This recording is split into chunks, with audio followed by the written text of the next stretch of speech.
Dia 10 de julho, meditação no Café com Deus Pai, do pastor Júnior Rostirola. Não paralise o seu chamado. Encontramos uma escrava que tinha um espírito pelo qual predizia o futuro. Essa moça seguia a Paulo e a nós, gritando: Estes homens são servos do Deus Altíssimo e anunciam o caminho da salvação. Ele, indignado, voltou-se e disse ao espírito: Em nome de Jesus Cristo, eu ordeno que saia dela. No mesmo instante, o espírito a deixou. Atos capítulo 16, versículos 16 a 18. Esse trecho que nós acabamos de ler é um registro da viagem missionária que Paulo e Lucas e Silas fizeram para a cidade de Filipos. A Bíblia conta em Atos 16 que eles começaram a pregar a Jesus na cidade e que uma escrava, que era uma menina, corria atrás deles por vários dias e ela ficava dizendo: Estes homens são servos do Deus Altíssimo e anunciam o caminho da salvação. Como aquela menina era uma menina que adivinhava, predizia o futuro, as pessoas pagavam para os donos dela para que ela fizesse adivinhações a respeito do futuro da vida delas. Quando essa menina fica vários dias atrás de Paulo e de Lucas e de Silas e dos que estavam com eles, anunciando o evangelho, dizendo isso, ela estava atrapalhando o ministério de Paulo. Por dois motivos. O primeiro motivo, ela queria colocar orgulho no coração deles. Sabe quando você está fazendo muito bem o seu trabalho, cumprindo o seu chamado, e aparecem pessoas que ficam dando tapinhas nas suas costas e dizendo: Você é muito bom, você é muito boa, você é muito bom, você é muito boa. Aquilo, se uma pessoa não tem preparação, vai enchendo a pessoa de orgulho, de arrogância. E o diabo, muitas vezes, coloca essas armadilhas na vida de você que tem um chamado, com o propósito de paralisar você com arrogância e com orgulho. O orgulho e a arrogância nos separam de Deus. Então, esse era o primeiro objetivo do diabo, colocando essa palavra na boca daquela menina. O segundo objetivo do diabo, como ela era uma menina que adivinhava as coisas, quando ela vai e fica atrás de Paulo, Silas e Lucas, falando para todos: Estes homens aí são servos do Deus Altíssimo e eles anunciam o caminho da salvação. Quando Paulo e seus amigos fossem embora da cidade, as pessoas iam dizer: Aquela menina adivinha as coisas, vamos ir até ela. Ela seria como se fosse um Deus depois da partida dos apóstolos, do apóstolo Paulo e dos seus amigos. Então, Paulo, percebendo a estratégia do diabo para paralisar o chamado dele, se voltou para a menina e disse: Em nome de Jesus Cristo, eu ordeno que saia dela. A Bíblia conta que no mesmo instante o espírito a deixou. Então Paulo não permitiu que aquele espírito maligno que estava na vida daquela menina atrapalhasse o chamado que Deus estava cumprindo na vida dele, de Lucas e de Silas. Agora vamos ler a mensagem de hoje. Sempre que você estiver fazendo a vontade de Deus e estiver no propósito, a oposição se erguerá. Pessoas serão usadas para tentar paralisar tudo aquilo que está acontecendo em sua vida. Isso acontece com muita frequência. Aos meus 22 anos de idade, experimentei essa oposição na pele. Eu era alguém totalmente tímido e introvertido, mas me foi confiado liderar a juventude da minha igreja. Os jovens gostavam de muita interação, o que por si só já seria um grande desafio para mim, pela timidez. Contudo, a oposição se ergueu ainda mais contra mim. Uma das primeiras missões seria pregar no retiro de jovens. Ansioso e nervoso, comprei livros e virei noites estudando e preparando a minha primeira mensagem. No dia da pregação, ao descer do púlpito, ouvi de uma pessoa: "Você não nasceu para isso." Eu poderia ter deixado esse comentário me abalar e sepultar o meu chamado, mas não foi o que fiz. Aquele mesmo jovem, anos mais tarde, me agradeceu pelos meus anos de liderança. Desde então, vivo seguro e realmente sei quem sou, quem não sou e o propósito para o qual nasci. Aqui uma pergunta a você que está ouvindo essa mensagem. Você tem segurança de quem você é em Jesus? Você sabe quem você não é e sabe o propósito para o qual você nasceu? Saber quem você não é também é importante. Saber quais são os seus limites. E também saber que você não é uma pessoa que faz as coisas erradas, que você não é aquilo que as pessoas apontam o dedo para você, é importante. Se você conhece bem quem você é em Jesus, quando alguém aponta o dedo e fala uma mentira a seu respeito, dizendo que você é isso e é aquilo, você sabe, eu não sou nada disso. Então você não se abala. É importante que você tenha entendimento, que você é amado, que você é amada, que você é filho, que você é filha, que você tem um chamado, que você foi chamada e que aquilo que você está fazendo com os talentos que Deus deu a você, você deve prosseguir sem ter medo de críticas e de oposições. Porque o propósito que Deus tem na sua vida é para que você faça, seja o propósito de ser um excelente pai, uma excelente mãe, um excelente avô, uma excelente avó, seja o propósito de ser um bom empresário, um bom servidor, um bom funcionário, um bom colaborador, tudo aquilo que está na sua mão, que você está fazendo hoje, quando você faz no propósito e na direção de Deus, você deve prosseguir com segurança e confiança.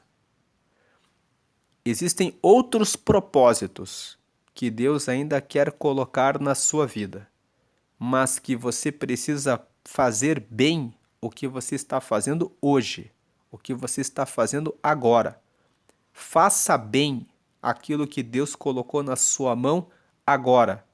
Sendo fiel naquilo que Deus colocou para você fazer agora, Deus levará você a novos propósitos, a novos caminhos, a novos planos. Desde que você faça bem aquilo que Ele confiou a você agora e que você continue buscando a Ele, pedindo que Ele mostre e revele os novos planos e propósitos. Veja que aqui o pastor Júnior Rostirola conta de um pedaço da vida dele.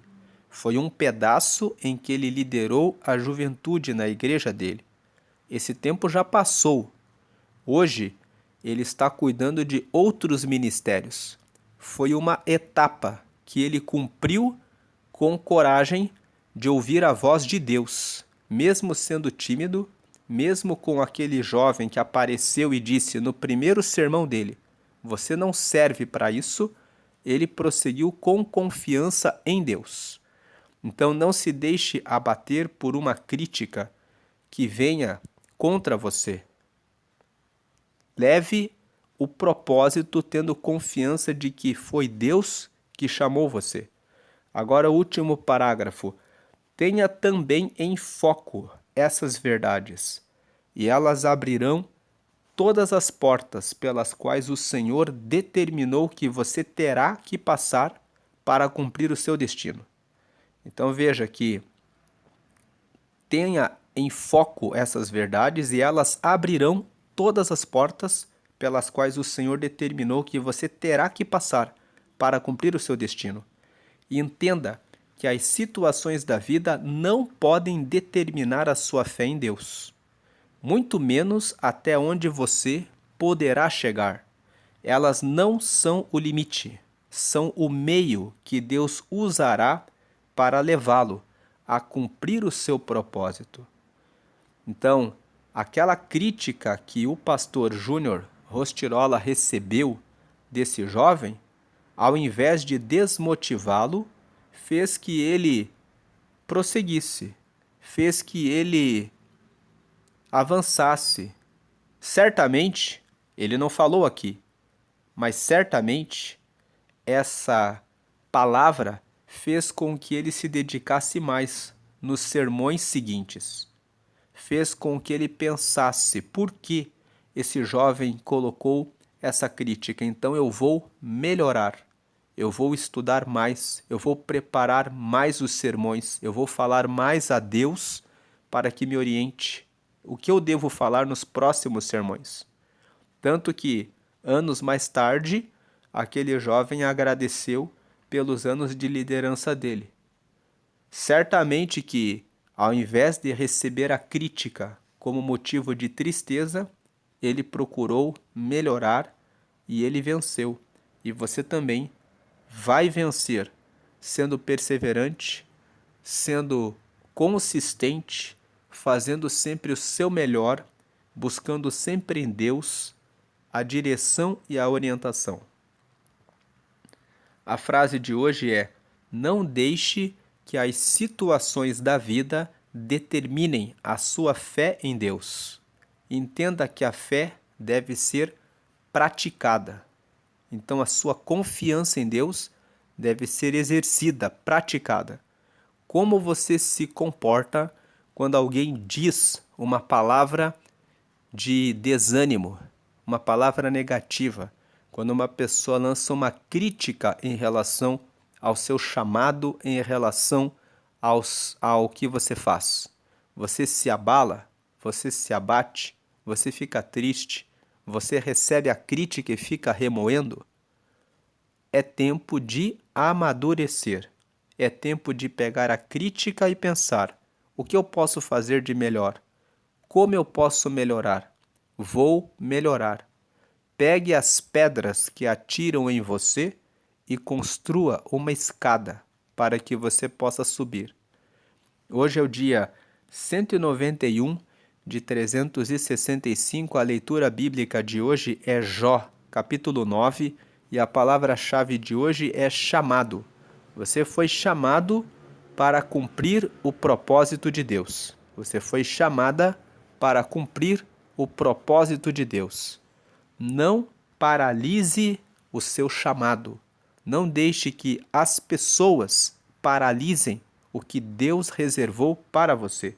Lendo aqui a frase de hoje mais uma vez: não deixe que as situações da vida determinem a sua fé em Deus.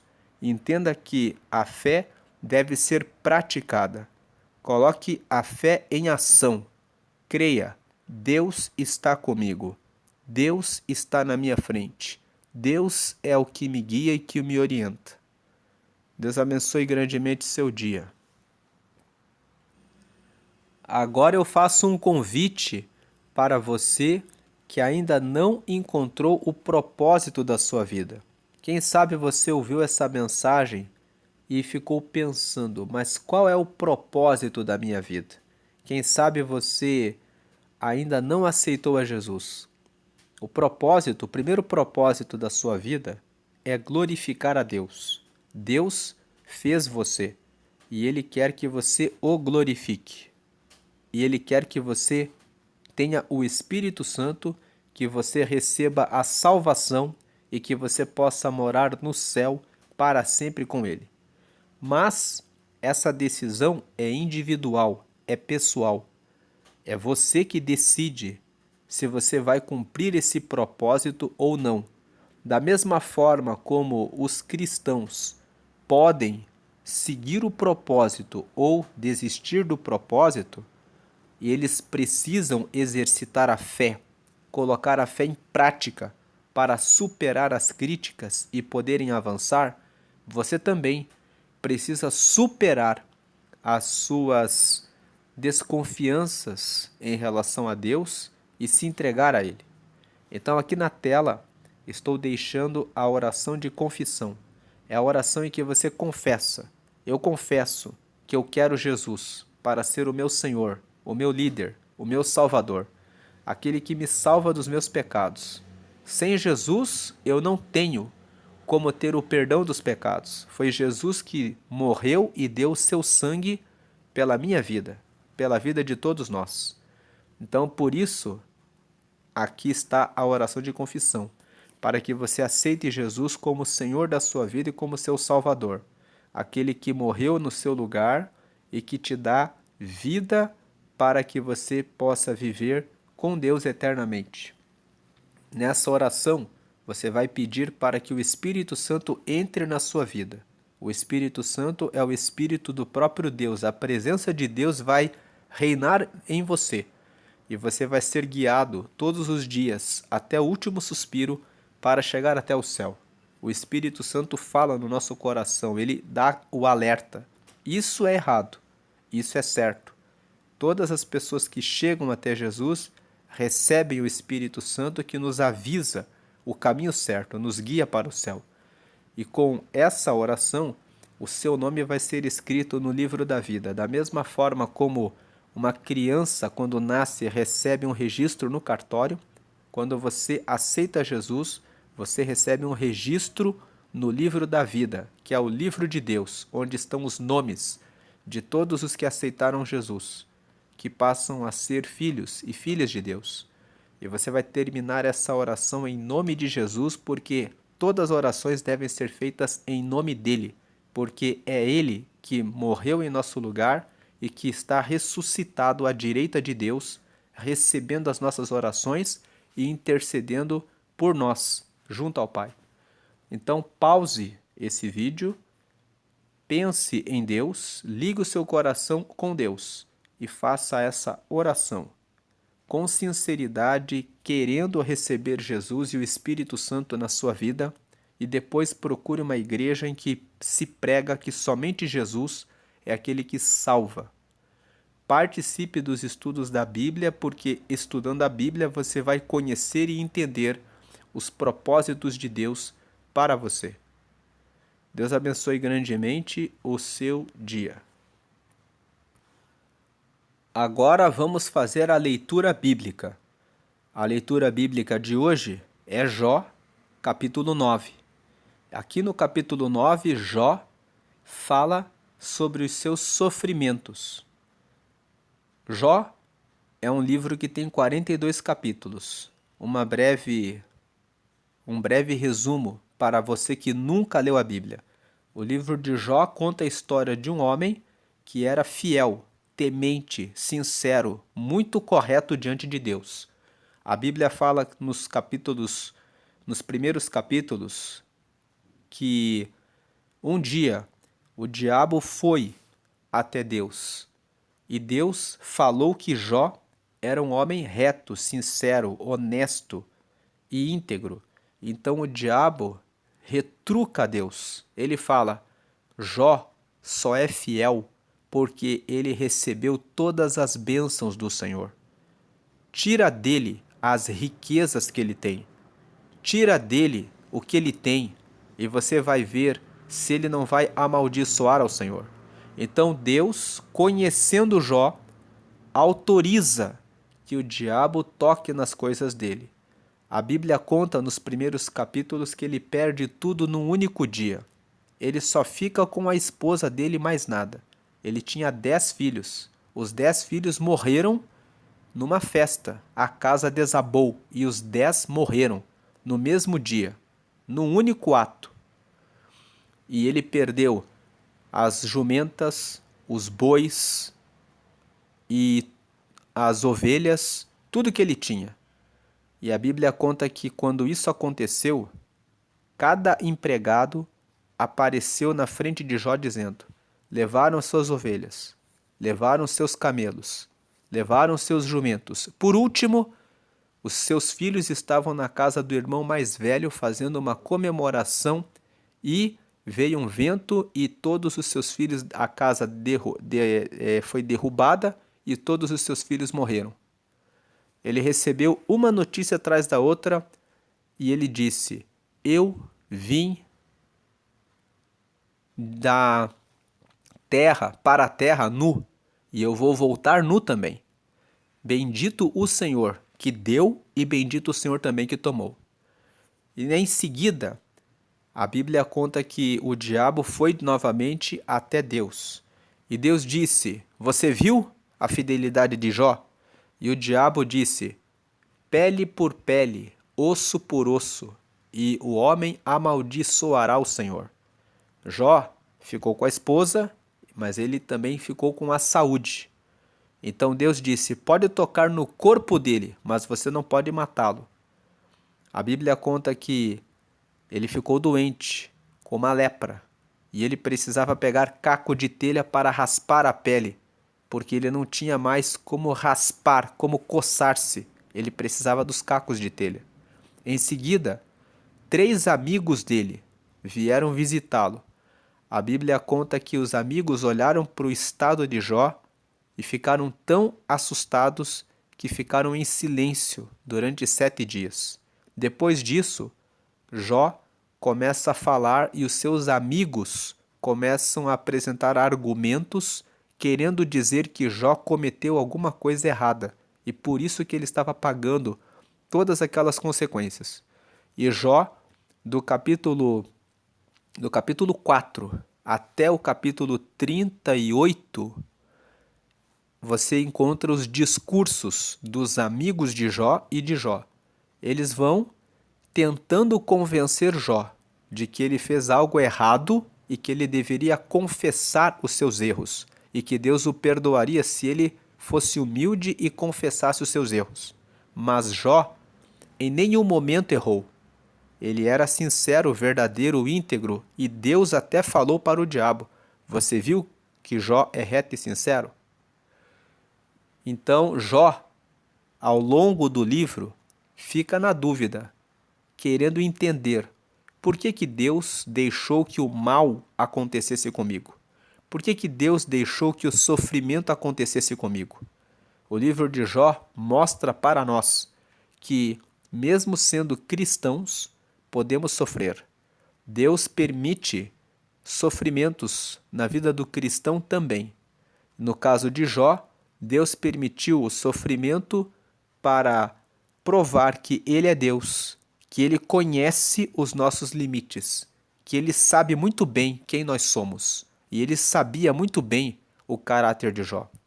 E também o livro de Jó mostra que no final, nos últimos capítulos, a partir do capítulo 39, você vê que Jó começa a perceber coisas da grandeza de Deus que ele não percebia antes. Ele termina o livro dizendo: eu conhecia o Senhor de ouvir, mas agora eu vejo o Senhor com os meus olhos. Ele fala isso lá perto do capítulo 40. E no último capítulo, que é o capítulo 42, você vê Deus devolvendo tudo que Jó tinha em dobro e ele volta a ter os seus filhos. Ele volta a ter uma família grande como ele tinha antes. Deus restaura tudo que ele teve com uma nova dimensão do conhecimento de Deus em Jó. Então vamos ler aqui o capítulo 9. O capítulo 9 é um capítulo que Jó ainda está no meio do processo do sofrimento. Então aqui no capítulo 9 ele fala assim: Deus faz o mal, ele tem todo o poder, mas ele fica dando risada do céu e ele faz todo mundo sofrer, tanto quem é justo quanto quem é injusto. Mas ele está falando isso aqui no capítulo 9 porque ele não está entendendo por que ele estava sofrendo, sendo que ele era sincero, íntegro e seguia a Deus fielmente. Ele só vai entender mais à frente. Aqui, ele está no meio do caminho. Quem sabe você está no meio do caminho, passando por um desafio, por um sofrimento, sendo fiel a Deus e pensando, por que que Deus deixou esse sofrimento acontecer comigo agora? E o propósito de Deus pode ser que Ele sabe que você tem força e Ele quer mostrar outras coisas que você ainda não sabe a respeito dele. E Ele precisa que você passe por esse momento, é propósito dele que você passe por esse momento para que você consiga descobrir coisas que você ainda não sabe a respeito de Deus. Então vamos ler aqui Jó 9. Então, em resposta, Jó disse, aqui nos capítulos anteriores, um dos amigos de Jó falou algumas coisas para ele. E agora Jó traz a sua resposta. A resposta dele é: eu sei muito bem que as coisas são assim, mas como é que uma pessoa pode provar a Deus que ela está com a razão?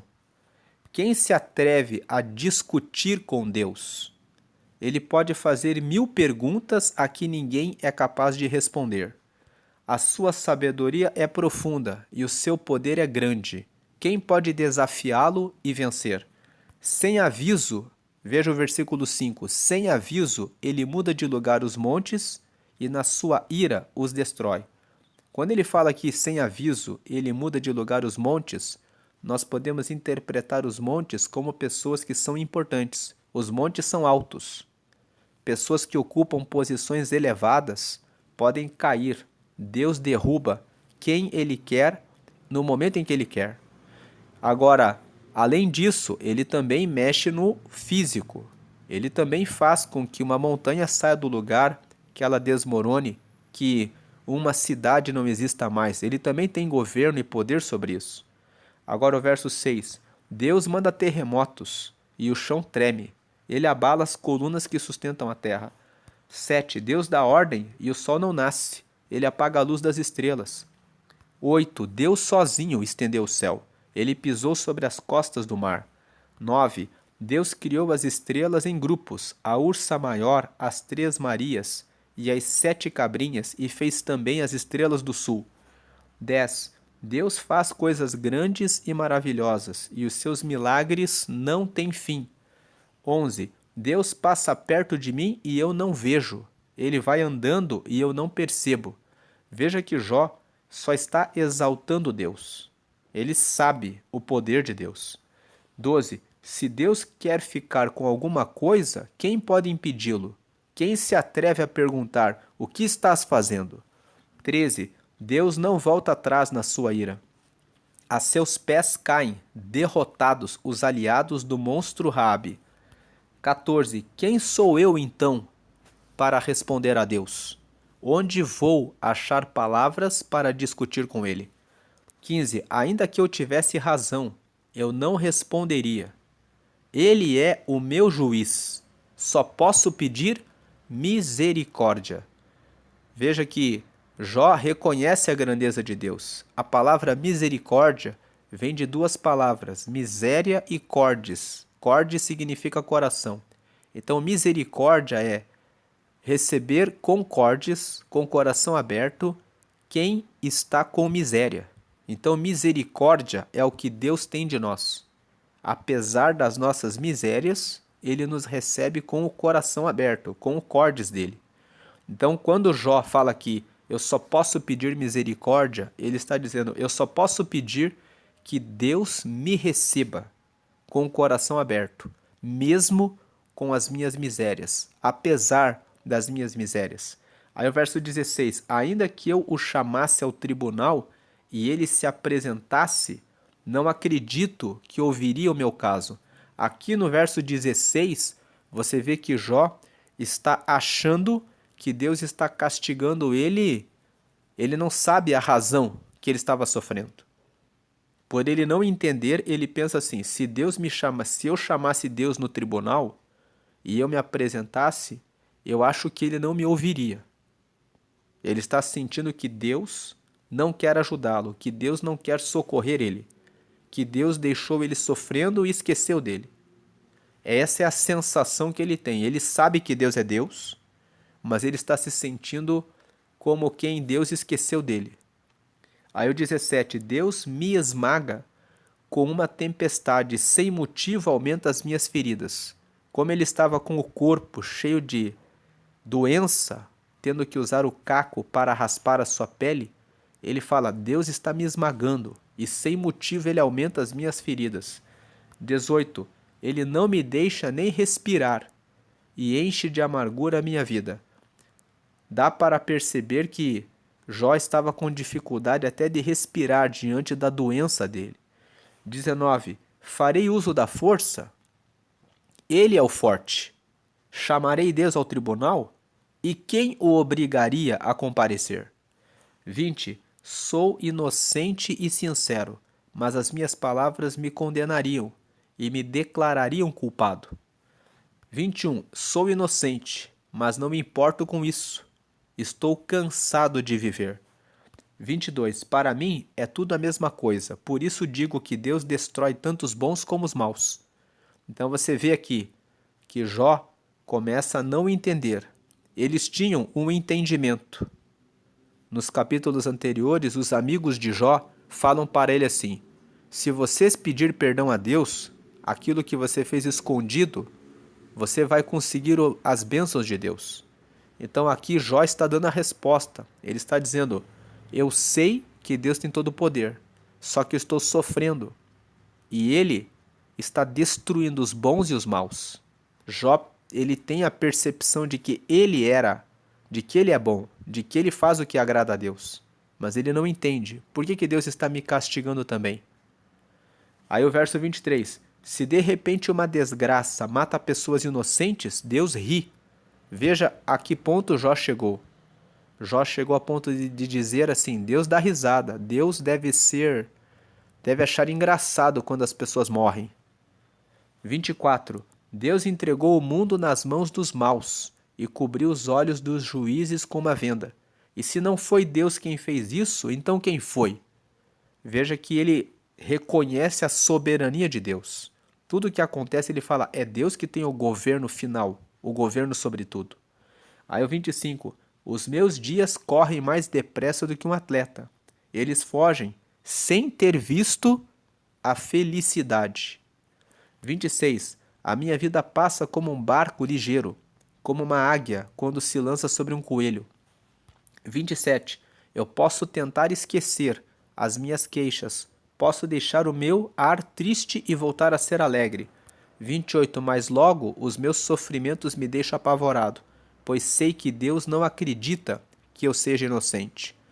Quando ele fala isso, nós podemos perceber que ele não está entendendo, que muito pelo contrário, Deus sabia que ele era inocente.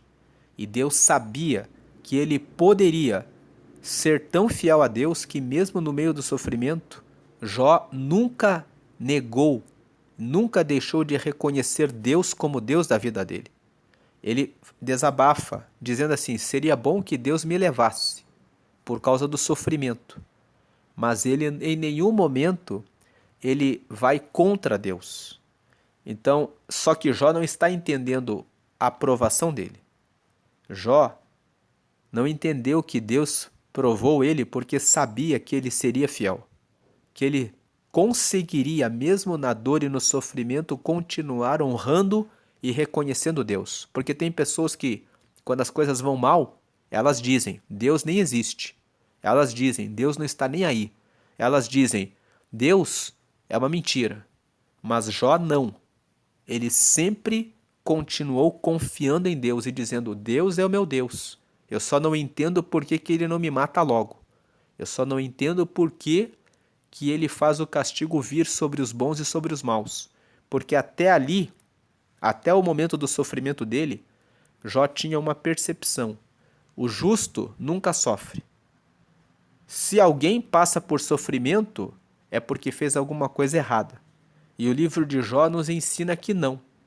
Que o justo pode passar por sofrimento justamente porque é tão justo que, independente das circunstâncias, ele vai continuar tendo fé em Deus.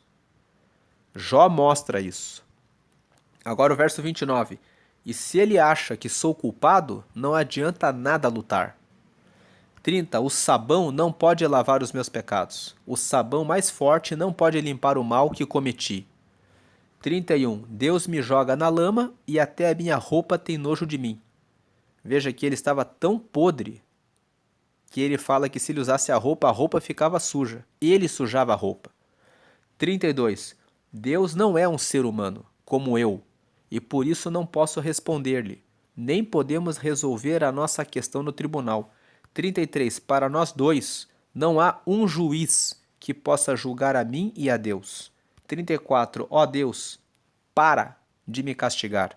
Não me enchas de medo com os teus terrores. 35. Então eu falarei e não terei medo, pois a minha consciência não me acusa.